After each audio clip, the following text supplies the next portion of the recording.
تم نہیں سمجھتے کہ یہ اس حملے کا نتیجہ ہے جو مجھ جیسے عالموں نے تمہارے مذہب اور تہذیب و تمدن پر کیا ہے؟ میرے دوست، یہ حملے جاری رہیں گے۔ میں پیشن گوئی کر سکتا ہوں کہ ایک روز اسلام اس دنیا میں نہیں ہوگا۔ اگر ہوگا تو ایک فرسودہ نظریے کی شکل میں موجود رہے گا اور اس کے پیروکار جنسی لذت میں مست ہوں گے۔ ہر کوئی صلاح الدین اور نور الدین نہیں بن سکتا، انہیں کل پرسوں مر جانا ہے۔ ان کے بعد جو آئیں گے انہیں ہم نفس پرستی میں مبتلا کر دیں گے۔ مجھے قتل کر دو، لیکن تم میری مہم کو قتل نہیں کر سکو گے۔ انسانوں کے مر جانے سے مقاصد نہیں مر جایا کرتے۔ میری جگہ کوئی اور آئے گا، ہم اسلام کو ختم کر کے یا اپنا غلام بنا کر دم لیں گے۔ اب چاہو تو مجھے دلات کے حوالے کر سکتے ہو، میں اور کچھ نہیں بتاؤں گا۔ علی بن سفیان نے اس سے اور پوچھا بھی کچھ نہیں۔ وہ غالباً سوچ رہا تھا کہ اس کا کام کس قدر دشوار اور کتنا نازک ہے۔ اس صلیبی تخریب کار نے جو کچھ کہا سچ تھا۔ وہ دیکھ رہا تھا کہ قوم میں اخلاقی تباہی کے جراثیم پیدا ہو چکے ہیں۔ عرب کے امراء اور وزراء تو پوری طرح تباہ ہو چکے تھے۔ صلاح الدین ایوبی میدان جنگ میں صلیبیوں کو شکست دے کر سلطنت اسلامیہ کو وسیع تر کرنے کے خواب دیکھ رہا تھا، مگر صلیبیوں نے ایسے پہلو سے حملہ کیا جسے روکنا سلطان ایوبی کے بس سے باہر نظر آتا تھا۔ علی بن سفیان عالم جاسوس کی کوٹھڑی بند کروا کے ان کوٹھڑیوں کے سامنے جا کھڑا ہوا جن میں لڑکیاں قید تھیں۔ وہ ایک کوٹھڑی کھلوا کر اندر چلا گیا۔ لڑکی فرش پر بیٹھی تھی، اسے دیکھ کر اٹھ کھڑی ہوئی۔ علی اسے خاموشی سے دیکھتا رہا اور کچھ کہے بغیر باہر نکل آیا۔ اگلے روز دوپہر کے کھانے کے بعد فوج اور انتظامیہ کے تمام حاکم اور عہدیدار اس کمرے میں جمع تھے جہاں صلاح الدین ایوبی انہیں احکامات اور ہدایات دیا کرتا تھا۔ ان سب کو پتہ چل چکا تھا کہ ایک جاسوس 2 لڑکیوں کے ہمراہ پکڑا گیا ہے۔ وہ آپس میں چیمے گوئیاں کر رہے تھے کہ سلطان ایوبی آ گئے۔ انہوں نے سب کو گہری نظر سے یوں دیکھا جیسے ان میں سے کسی کو تلاش کر رہے ہوں۔ میرے عزیز ساتھیوں، انہوں نے کہا، آپ نے سن لیا ہوگا کہ ہم نے مسجد سے ایک صلیبی کو پکڑا ہے جو وہاں باقاعدہ امام بنا ہوا تھا۔ انہوں نے تفصیل سے بتایا کہ اسے کس طرح پکڑا گیا ہے، پھر انہیں وہ باتیں سنائی جو جاسوس نے علی بن سفیان کے ساتھ قید خانے میں کی تھی۔ علی بن سفیان یہ باتیں سلطان ایوبی کو سنا چکا تھا۔ سلطان صلاح الدین ایوبی نے کہا، میں نے آپ کو یہ واز سنانے کے لیے نہیں بلوایا کہ جاسوسوں اور تخریب کاروں سے بچو۔ میں آپ کو یہ بھی نہیں کہوں گا کہ اسلام کے دشمنوں کے ساتھ دوستی کرنے والا جہنم میں جائے گا۔ میں صرف یہ کہوں گا کہ کفار کے ساتھ دوستی کرنے والے کے لیے میں یہ دنیا جہنم بنا دوں گا۔ میں اب کسی غدار کو سزائے موت نہیں دوں گا۔ موت نجات کا ذریعہ ہے۔ میں نے اب غدار کے لیے یہ سزا مقرر کی ہے کہ اس کے گلے میں رسی ڈال کر ایک تختی آگے اور ایک پیچھے لگا کر اسے ہر روز بازاروں میں سے گھما کر چوک میں کھڑا کر دیا جائے گا، اور ان تختیوں پہ لکھا ہوگا، میں غدار ہوں۔ اسے ہر روز صبح سے شام تک کھڑا رکھا جائے گا تاکہ کہ وہ بھوکا پیاسا مر جائے اور اس کی لاش شہر سے باہر پھینک دی جائے گی۔ اس کے لواحقین کو اجازت نہیں دی جائے گی کہ اس کا جنازہ پڑھیں یا اسے دفن کریں۔ لیکن میرے عزیز دوستو، اس سے دشمن کا کچھ نہیں بگڑے گا۔ وہ ایک اور غدار پیدا کر لے گا۔ جب تک آپ کے پاس عورت کی بے حیائی اور زر و جواہرات کی فراوانی اور ہمارے پاس ایمان کی کمی ہے، وہ غدار پیدا کرتا رہے گا۔ کیا یہ آپ کی غیرت کے لیے چیلنج نہیں کہ آپ کا دشمن آپ کی مسجد میں بیٹھ کر آپ کا قرآن ہاتھ میں لے کر آپ کے رسول صلی اللہ علیہ وآلہ وسلم کے فرمان کو مسخ کرے؟ اس پہلو پر بھی غور کریں کہ جو صلیبی لڑکیاں یہاں جاسوسی کے لیے اور ہماری قوم کی کردار کشی کے لیے بھیج رہے ہیں، ان میں بہت سی لڑکیاں مسلمانوں کی بچیاں ہیں جنہیں ان کفار نے قافلوں سے اغوا کیا اور انہیں بدکاری کی شرمناک تربیت دے کر جاسوسی کے لیے تیار کیا ہے۔ فلسطین کفار کے قبضے میں ہے۔ وہاں مسلمانوں پر جو ظلم و تشدد ہو رہا ہے وہ مختصراً یہ ہے کہ صلیبی ان کے گھروں کو لوٹتے رہتے ہیں۔ وہ فریاد کرتے ہیں تو قید خانوں میں ڈال دیا جاتا ہے۔ ان کی کم سن بچیوں کو غائب کر دیا جاتا ہے۔ ان میں جو غیر معمولی طور پر خوبصورت ہوتی ہیں ان کے ذہنوں سے مذہب اور قومیت نکال دی جاتی ہے اور انہیں بے حیائی کی تربیت دے کر مردوں کو انگلیوں پر نچانا سکھایا جاتا ہے۔ انہیں مسلمانوں کے علاقے میں جاسوسی اور تخریب کاری کے لیے بھیج دیا جاتا ہے۔ اس گروہ میں ان کی اپنی لڑکیاں بھی ہوتی ہیں۔ اس میں تو شرم و حیا اور عصمت کی کوئی قدر ہی نہیں۔ وہ مسلمان بچیوں کو بھی بدی کے لیے استعمال کرتے ہیں۔ انہوں نے جب فلسطین پر قبضہ کیا تو وہاں سب سے بڑا جو انقلاب لائے وہ یہ تھا کہ انہوں نے مسلمانوں کے لیے جینا حرام کر دیا۔ ان کا قتل عام کیا، ان کے گھروں کو لوٹ لیا، مسجدوں کو استبلوں اور گرجوں میں بدل دیا، مسلمان بچیوں کو اغوا کر کے انہیں قہبہ خانوں میں بٹھا دیا۔ جو خوبصورت نکلی انہیں تخریب کاری اور بدکاری کی تربیت دے کر ہمارے امیروں اور وزیروں کے حرموں میں داخل کر دیا اور انہیں ہمارے خلاف بھی استعمال کیا۔ مسلمان گھرانوں کی بچیوں کے گلوں میں انہوں نے صلیب لٹکا دی۔ مسلمان جو فلسطین سے بھاگے تھے اور ہمارے پاس پناہ لینے کے لیے قافلہ در قافلہ آئے، انہیں راستے میں شہید کر دیا گیا۔ ہماری بہنوں اور بیٹیوں کی آبرو ریزی سر عام ہوئی، اور میرے کلمہ گو بھائیوں، یہ سلسلہ رکا نہیں، ابھی تک جاری ہے۔ صلیبیوں کا مقصد صرف یہ ہے کہ اسلام کا کوئی نام لیوا زندہ نہ رہے اور مسلمان لڑکیاں عیسائیوں کو جنم دیں۔ ہم سب پر اللہ کی لعنت برس رہی ہے کہ ہم اپنے ان مسلمان بھائیوں اور ان کی بچیوں کو فراموش کیے بیٹھے ہیں جو وہاں ذلت اور مظلومیت کی زندگی بسر کر رہے ہیں۔ اس سے بڑا گناہ اور کیا ہو سکتا ہے کہ ہم ان شہیدوں کو بھی فراموش کیے بیٹھے ہیں جو صلیبیوں کی بربریت کا شکار ہوئے۔ میں آپ کو کوئی حکم دینے سے پہلے آپ سے پوچھتا ہوں کہ اس صورتحال میں ہمیں کیا کرنا چاہیے؟ آپ میں تجربہ کار فوجی ہیں اور انتظامیہ کے حاکم بھی۔ پرانی عمر کا ایک کماندار اٹھا۔ اس نے کہا، امیر مصر، ہمیں آپ کے حکم کی ضرورت ہی کیا ہے؟ یہ حکم خداوندی ہے کہ تمہارے پڑوس میں مسلمان نسل پر ظلم ہو رہا ہو اور وہاں کے مسلمان خدا کو مدد کے لیے پکار رہے ہوں، تو ہم پر فرض عائد ہوتا ہے کہ اس ملک پر فوج کشی کر کے اپنے کلمہ گو بھائیوں کو نجات دلائیں۔ ہمیں فلسطین پر فوج کشی کرنی چاہیے۔ نائب سالار کے رتبے کے ایک اور شخص نے اٹھ کر جوش سے کہا، کفار پر فوج کشی سے پہلے آپ ان مسلمان حاکموں اور عمرہ پر فوج کشی کریں جو درپردہ کفار کے ہاتھ مضبوط کر رہے ہیں۔ ہمارے لیے یہ صورتحال باعث شرم ہے کہ ہماری صفوں میں غدار بھی ہیں۔ فیضل فاطمی کے رتبے کا آدمی غدار ہو سکتا ہے تو چھوٹے عہدوں پر کیا بھروسہ کیا جا سکتا ہے؟ ایک مسلمان بچی کی آبرو ریزی کا انتقام لینے کے لیے ساری قوم کو فنا ہو جانا چاہیے، مگر یہاں ہماری ایک پوری نسل کی آبرو ریزی ہو چکی ہے اور ہم سوچ رہے ہیں کہ ہمیں کیا کرنا چاہیے۔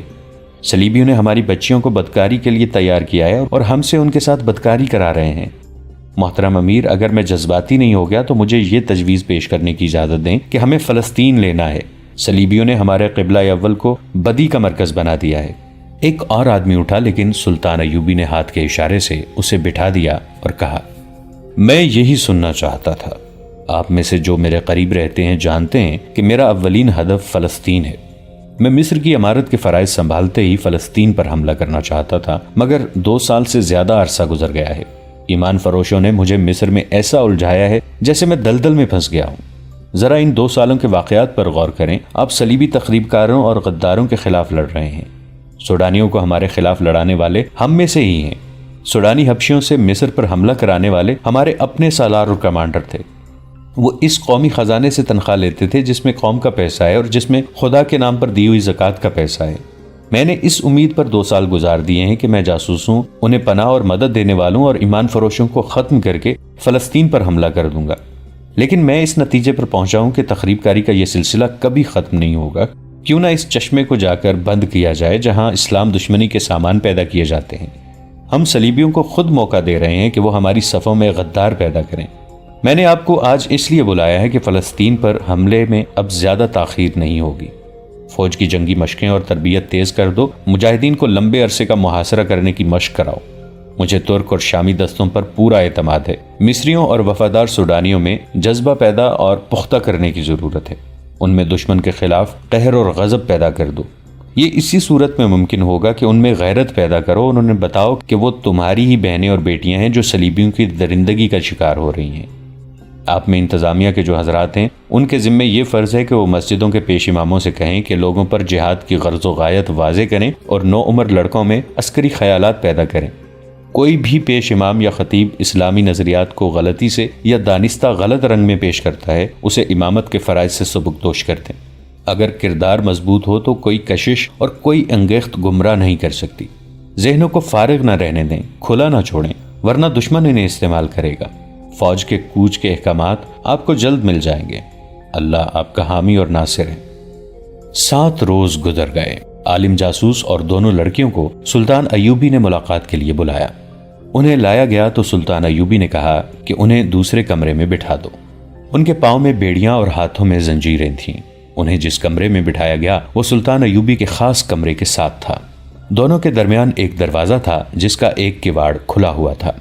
سلطان ایوبی کمرے میں ٹہل رہے تھے۔ انہوں نے ٹہلتے ٹہلتے کہا، میں فوری طور پر کرک پر حملہ کرنے کا فیصلہ کر چکا ہوں۔ کرک فلسطین کا ایک قلعہ نما قصبہ تھا۔ دوسرا مشہور قصبہ شوبک تھا، یہ بھی ایک مضبوط قلعہ تھا۔ شوبک کو صلیبیوں نے مرکز بنا رکھا تھا۔ صلیبی بادشاہ اور اعلیٰ کمانڈر شوبک میں ہی اکٹھے ہوا کرتے تھے۔ یہی صلیبیوں کی انٹیلیجنس کا ہیڈ کوارٹر تھا اور یہ جاسوسوں کا ٹریننگ کیمپ تھا۔ سلطان ایوبی کے فوجی اور شہری انتظامیہ کے حلقوں میں یہ خیال یقین کی حد تک تھا کہ سلطان ایوبی سب سے پہلے شوبک پر حملہ کریں گے، کیونکہ اس جگہ کی اہمیت ہی ایسی تھی۔ اگر اس مضبوط اڈے کو سر کر لیا جاتا تو صلیبیوں کی کمر توڑی جا سکتی تھی، مگر سلطان ایوبی کہہ رہے تھے کہ پہلے کرب پر حملہ کیا جائے۔ یہ تو ثانوی اہمیت کی جگہ تھی۔ ایک نائب سالار نے کہا، محترم امیر، آپ کا حکم سر آنکھوں پر۔ میری ناقص رائے یہ ہے کہ پہلے شوبک سر کر لیا جائے۔ دشمن کی مرکزی کمان ختم کرنا ضروری ہے۔ اگر ہم نے شوبک لے لیا تو کرک لینا کوئی مشکل نہیں ہوگا، اور اگر ہم نے کرک پر طاقت ضائع کر دی تو شوبک لینا مشکل ہو جائے گا۔ دوسرے کمرے میں جاسوس بیٹھے تھے۔ درمیانی دروازے کا ایک کواڑ کھلا تھا۔ سلطان ایوبی کے کمرے کی آوازیں اس کمرے میں صاف سنائی دے رہی تھیں۔ عالم جاسوس کے کان کھڑے ہوئے، وہ آہستہ آہستہ سرک کر دروازے کے ساتھ ہو گیا۔ اس وقت سلطان ایوبی کہہ رہے تھے، میں درجہ بدرجہ پیش قدمی کرنا چاہتا ہوں۔ کرک شوبک کی نسبت آسان شکار ہے، میں اس پر قبضہ کر کے اسے اڈا بنا لوں گا۔ کمک منگوا کر اور فوج کو کچھ عرصہ آرام دے کر پوری تیاری کے بعد شوبک پر حملہ کروں گا۔ اس قصبے کا دفاع ہمارے جاسوسوں کے کہنے کے مطابق اتنا مضبوط ہے کہ ہمیں لمبے عرصے تک اسے محاصرے میں رکھنا پڑے گا۔ میرا خیال ہے کہ کرک پر ہماری زیادہ طاقت ضائع نہیں ہوگی۔ ہمیں پہلے ایک اڈا چاہیے اور ایسی رسد گاہ جہاں سے ہمیں فوری طور پر رسد ملتی رہے۔ عالم جاسوس دروازے کے ساتھ بیٹھا سن رہا تھا۔ دونوں لڑکیاں بھی اس کے پاس آ بیٹھی۔ علی بن سفیان نے بھی دھیان نہ دیا کہ ایسی راز کی باتیں جاسوسوں کے کانوں میں پہنچ رہی ہیں۔ ہو سکتا ہے سلطان ایوبی اور علی بن سفیان نے اس لیے احتیاط نہ کی ہو کہ ان جاسوسوں کو شوبک واپس توڑے ہی جانا تھا۔ انہیں تو ساری عمر قید میں گزارنا تھی یا جلاد کے ہاتھوں مرنا تھا۔ عالم جاسوس نے لڑکیوں سے سرگوشی میں کہا، کاش ہم میں سے کوئی ایک یہاں سے نکل سکے اور صلاح الدین ایوبی کے اس ارادے کی اطلاع شوبک اور کرک تک پہنچا دے۔ یہ کتنا قیمتی راز ہے۔ اگر پہلے ہی وہاں پہنچا دیا جائے تو مسلمانوں کی فوج کو کرک کے راستے میں ہی لڑائی میں الجھا کر اس کی طاقت ختم کی جا سکتی ہے۔ ان کا حملہ کرک سے دور ہی پسپائی میں بدلا جا سکتا ہے۔ ہمیں مکمل رازداری کی ضرورت ہے، سلطان ایوبی نے اپنے کمرے میں ٹہلتے ہوئے کہا۔ اگر صلیبیوں کو ہمارے حملے کی خبر قبل از وقت ہو گئی تو ہم کرک تک نہیں پہنچ سکیں گے، وہ ہمیں راستے میں روک لیں گے۔ ہمارے لیے خطرہ یہ ہے کہ صلیبیوں کے مقابلے میں ہماری فوج بہت کم ہے۔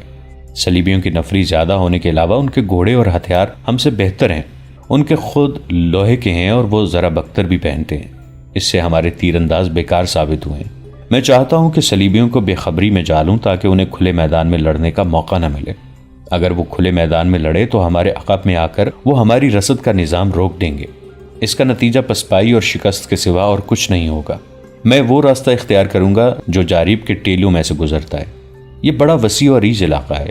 مجھے خطرہ صرف یہ نظر آ رہا ہے کہ صلیبی راستے میں آ کر لڑے تو ہمیں شکست کے لیے تیار رہنا چاہیے۔ اس کا علاج یہ ہے کہ فوج کو 3-4 حصوں میں تقسیم کر کے صرف رات کے وقت کوچ کرایا جائے، دن کے وقت کوئی حرکت نہ کی جائے۔ علی بن سفیان نے کہا، راستے میں کوئی بھی اجنبی آدمی یا قافلہ نظر آئے اسے روک لیا جائے اور کرک تک پہنچنے تک اسے اپنے ساتھ رکھا جائے۔ جاسوسی کے خلاف یہی اقدام کارگر ہو سکتا ہے۔ اس وقت جب عالم جاسوس اور 2 لڑکیاں سلطان ایوبی کی زبان سے اس قدر نازک اور اہم منصوبہ سن رہی تھیں، شوبک کے قلعے میں صلیبیوں کی اہم شخصیتوں اور کمانڈروں کی کانفرنس بیٹھی ہوئی تھی۔ وہ لوگ پریشان سے تھے۔ ان میں حاتم الاکبر نام کا ایک مصری مسلمان بھی بیٹھا تھا۔ وہ انہیں یہ خبریں تفصیل سے سنا چکا تھا کہ خلیفہ العاضد معزولی کے بعد مر چکا ہے۔ مصر اب بغداد کے خلیفہ کے تحت آ گیا ہے۔ صلیبیوں کا وفادار مسلمان نائب سالار رجب پر اسرار طریقے سے مارا جا چکا ہے۔ وہ جن 3 لڑکیوں کو شوبک سے لے گیا تھا وہ ماری جا چکی ہیں، اور صلیبیوں کا ایک اور وفادار مسلمان فوجی حاکم فیضل فاطمی بھی جلاد کے ہاتھوں مروا دیا گیا ہے۔ اب حاتم الاکبر نے انہیں یہ خبر سنائی کہ جس عالم جاسوس کو 2 لڑکیوں کے ساتھ قاہرہ بھیجا گیا تھا وہ عین اس وقت لڑکیوں سمیت گرفتار ہو گیا جب اس کا مشن کامیاب ہو رہا تھا۔ یہ ثبوت ہے کہ سلطان صلاح الدین ایوبی کا سراغ رسانی کا نظام بہت ہوشیار ہے، کونارڈ نے کہا۔ کونارڈ صلیبیوں کا مشہور حکمران اور فوجی کمانڈر تھا۔ اس نے کہا، ان لڑکیوں کو وہاں سے آزاد کرانا ممکن نہیں، نہایت اچھی لڑکیاں ضائع ہوتی جا رہی ہیں۔ صلیب کی خاطر ہمیں یہ قربانی دینی پڑے گی۔ صلیبیوں کے ایک اور بادشاہ اور فوجی کمانڈر گے آف لوزنیان نے کہا، ہمیں بھی مرنا ہے۔ ہمارے جو آدمی پکڑے گئے ہیں انہیں بھول جاؤ، ان کی جگہ اور آدمی بھیجو۔ یہ 2 لڑکیاں کہاں سے آئی تھیں؟ اس نے پوچھا۔ اور وہ 3 لڑکیاں کون تھیں جو رجب کے ساتھ ماری گئی تھیں؟ ان میں 2 عیسائی تھیں۔ ان کے انٹیلیجنس کے سربراہ نے جواب دیا۔ دونوں اطالوی تھیں اور 3 مسلمان تھیں۔ انہیں بچپن میں اڑایا گیا تھا۔ بہت خوبصورت تھیں۔ جوانی تک انہیں یاد نہیں رہا تھا کہ وہ مسلمان تھیں۔ ہم نے انہیں بچپن میں ہی اس فن کی تربیت دینی شروع کر دی تھی۔ یہ شک نہیں کیا جا سکتا کہ انہیں چونکہ معلوم تھا کہ وہ مسلمان ہیں، اس لیے انہوں نے ہمیں دھوکہ دیا۔ مسلمان تھیں تو کیا؟ کونارڈ نے کہا اور حاتم الاکبر کی طرف اشارہ کر کے کہا، ہمارا پیارا دوست حاتم بھی تو مسلمان ہے، کیا اسے اپنے مذہب کا پاس نہیں؟ اس نے شراب کا گلاس حاتم کے ہاتھ میں دے کر کہا، حاتم جانتا ہے کہ صلاح الدین ایوبی مصر کو غلامی کی زنجیروں میں جکڑنا چاہتا ہے اور وہ اسلام کے نام پر کھیل رہا ہے۔ ہم مصر کو آزاد کرانا چاہتے ہیں۔ اس کا طریقہ یہی ہے کہ صلاح الدین ایوبی کو مصر میں چین سے بیٹھنے نہ دیا جائے۔ حاتم الاکبر صلیبیوں کی شراب میں بدمست اس کی تائید میں سر ہلا رہا تھا۔ اس نے کہا، میں اب وہاں ایسا انتظام کروں گا کہ آپ کا کوئی آدمی وہاں پکڑا نہیں جا سکے گا۔ اگر ہم مصر میں یہ زمین دوز گڑبڑ جاری نہ رکھتے تو صلاح الدین ہم پر کب کا حملہ کر چکا ہوتا۔ ایک صلیبی کمانڈر نے کہا، یہ ہماری کامیابی ہے کہ ہم اس کی طاقت اس کے اپنے آدمیوں پر ضائع کر رہے ہیں۔ کیا اس کے اور علی بن سفیان کے خاتمے کا ابھی کوئی انتظام نہیں ہوا؟ کونارڈ نے پوچھا۔ کئی بار ہو چکا ہے، انٹیلیجنس کے سربراہ نے کہا، لیکن کامیابی نہیں ہوئی۔ ناکامی کی وجہ یہ ہے کہ دونوں پتھر قسم کے انسان ہیں، نہ وہ شراب پیتے ہیں نہ عورت کو پسند کرتے ہیں، اس لیے نہ انہیں شراب میں کچھ دیا جا سکتا ہے نہ عورت کے ہاتھوں مروایا جا سکتا ہے۔ اب کامیابی کی توقع ہے۔ ایوبی کے باڈی گارڈز میں 4 آدمی فدائی ہیں، انہیں میں نے بڑی چابک دستی سے وہاں تک پہنچا دیا ہے۔ جب بھی موقع ملا دونوں کو یا ایک کو ختم کر دیں گے۔ کیا ہمارے ہاں ایوبی کے بھیجے ہوئے جاسوس ہیں؟ گیوف لوزنیان نے کہا۔ یقیناً ہیں، انٹیلیجنس کے سربراہ نے جواب دیا۔ جب سے ہم نے مصر میں اور ادھر شام میں جاسوسی اور تباہ کاری کا سلسلہ شروع کیا ہے، صلاح الدین نے بھی اپنے جاسوس ہمارے ہاں بھیج دیے ہیں۔ ان میں سے 2 پکڑے گئے ہیں، وہ اذیتوں سے مر گئے ہیں مگر اپنے کسی تیسرے ساتھی کی نشاندہی نہیں کی۔ ان کی کامیابی کس حد تک ہے؟ بہت حد تک، دوسرے نے جواب دیا۔ کرک میں ہماری رسد کو جو آگ لگی تھی، جس میں آدھی رسد جل گئی اور 11 گھوڑے زندہ جل گئے تھے، وہ ایوبی کے تباہ کار جاسوسوں کا کام تھا۔ میں آپ کو یہ بھی بتا سکتا ہوں کہ ہماری جنگی کیفیت اور اہلیت کی پوری معلومات صلاح الدین ایوبی کو ملتی رہتی ہیں۔ اس کے جاسوسوں کو خراج تحسین پیش کرتا ہوں کہ جان پر کھیل جاتے ہیں اور کام پوری دیانتداری سے کرتے ہیں۔ ان میں بہت دیر اس مسئلے پر بحث ہوتی رہی کہ مصر اور شام میں تخریبی کارروائیوں کو کس طرح تیز اور مزید تباہ کن کیا جا سکتا ہے۔ حاتم الاکبر انہیں سلطان ایوبی کی حکومت کی کمزور رگیں اور مضبوط پہلو دکھا رہا تھا۔ آخر فیصلہ ہوا کہ حاتم الاکبر کو کچھ آدمی اور 2-3 لڑکیاں دی جائیں۔ دوستو، آج کے لیے اتنا ہی۔ اسی کہانی کی اگلی قسط کے ساتھ بہت جلد حاضر ہوں گے۔ نیچے کامنٹ سیکشن میں اپنی رائے کا اظہار ضرور کیجیے گا۔ ہمارے اس چینل کو سبسکرائب کر کے نیچے موجود بیل آئیکن کو بھی ضرور کلک کیجیے گا۔ اگلی ملاقات تک کے لیے ہمارا اور آپ کا اللہ نگہبان۔